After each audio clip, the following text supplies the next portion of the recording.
So bakit nga ba kumikita ako dun sa mga bagong NFT games? Let's go!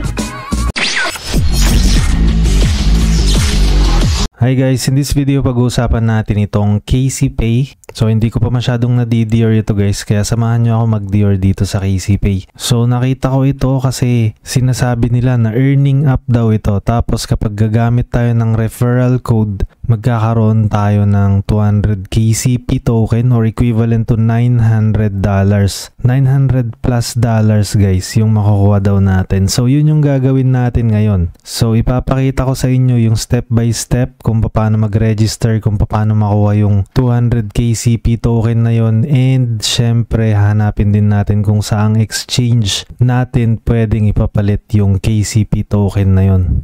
So yun yung gagawin natin, kaya mag-scroll na tayo, punta na agad tayo sa token. So yan, nakikita naman natin yung contract address dyan. Ang gagawin lang natin, ikakopy lang natin yan, and syempre check muna natin yung token distribution nila. So community allocation 70%, sobrang laking chunk ng token yan guys. And KCP Foundation Reserve 13.5, tapos yung investors is 10%, development team is 6.50%. So yan yung tokenomics nila, and meron silang insurance schedule dito, may governance and utility. Huwag na natin masyadong basahin yung mga information na yan, hanapin na lang natin kung saan natin pwedeng i-swap. So pwede dito guys, Sushi Swap, sa OKEx, meron din daw sa 1inch, sa BitGet. So yan, try natin sa BitGet guys, since yung BitGet ngayon yung ginagamit natin dahil sa Nightcross. So i-search na natin yung BitGet, click natin yan, bitget.com.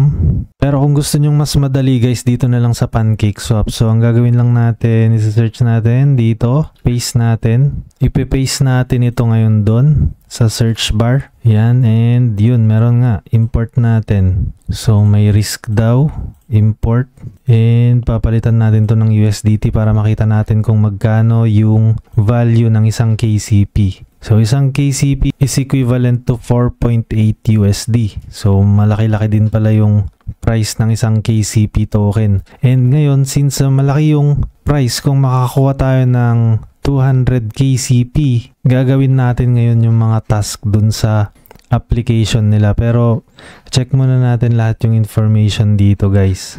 So scroll down lang tayo dito sa pinakababa, tignan natin yung mga backers nila. So ito yung mga partners nila. So yan yung PancakeSwap, ginagamit nila for exchange, TronLink, SunSwap, Binance, Uniswap, MetaMask, OKEx, CoinMarketCap, and CoinGecko. So meron na din yung price nila sa CoinGecko, kaya titignan natin ngayon dun sa CoinGecko guys. Search natin, and dito sa search bar lalagay lang natin KCP. So walang KCP na nakalagay dyan. Ang gagawin natin, search natin gamit itong contract address nila. So wala din. So wala sila sa CoinGecko guys. Nandito lang sila sa PancakeSwap sa ngayon. And itong mga to guys, hindi sila yung partners na talagang investor ng KCPay. Mga partners lang sila na ginagamit for exchange. At yung mga wallet guys, katulad ng TronLink, SunSwap, and MetaMask. So ito nga pala yung roadmap nila. Public testing Q3 2024, launch nila is Q4 2024. Public testing official recognition 2025, may open the world sila sa 2025 to 2026. So tignan natin kung anong magiging future nitong KCP na to. Sa ngayon, since libre lang naman yung sinasabi nila, na kapag ida-download natin yung application nila and gagamitin natin yung referral code ng kahit na sino, basta may nakita ko dyan na referral code, or gamitin nyo na lang yung referral code natin, ilalagay ko sa description box, magkakaroon daw kayo ng 200 KCP token. So check natin yung 200 KCP token, kung magkano yung price nya. So $966 din yun. Yun nga lang, nung nag-research ako kanina, wala pa daw update kung kailan pwedeng maglabas ng KCP token dun sa mismong application nila. So yun yung hinihintay ko para makapag-cash out din ng KCP token. So sa ngayon, yung gagawin natin guys, pupunta na tayo dun sa application nila para i-receive yung KCP token. So meron tayong 200 na KCP token kasi may nakuha akong referral link. Okay, so andito na tayo sa cellphone at ang gagawin natin ay kiklik natin itong create chain ID. Kukunin na natin dito guys yung 200 KCP na worth 900 plus na USD. So click down natin itong create chain ID. Ay password pala muna. So gagawa lang ako ng password ko guys. So yan, meron na tayong password. Ang next na gagawin natin ay i-scan natin ngayon yung registration code. So sa akin guys, ilalagay ko din yung registration code ko. And yun, na-scan na natin yung registration code. Next is click natin create ID. Enter lang natin itong captcha niya. 379059. I agree tayo dyan. Wala naman tayong magagawa. And yun guys, meron na tayong na-receive na $967.12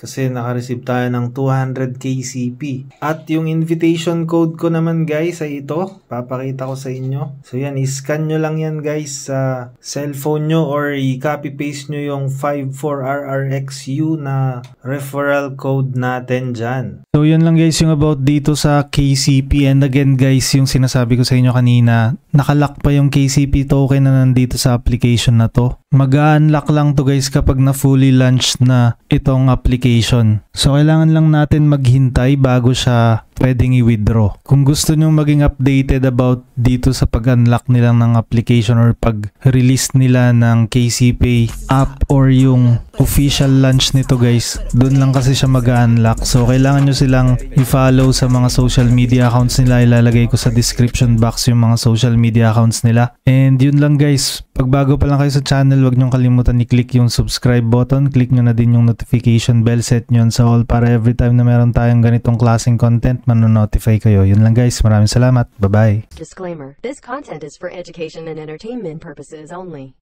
Bilaran TV does not provide investment advice. The information is being presented without consideration of the investment objectives, risk tolerance, or financial circumstances of any specific investor and might not be suitable for all investors. Past performance is not indicative of future results. All investing involves risk, including the possible loss of principal. Some videos have benefactors. Always do your own research. Never invest more than you are willing to lose.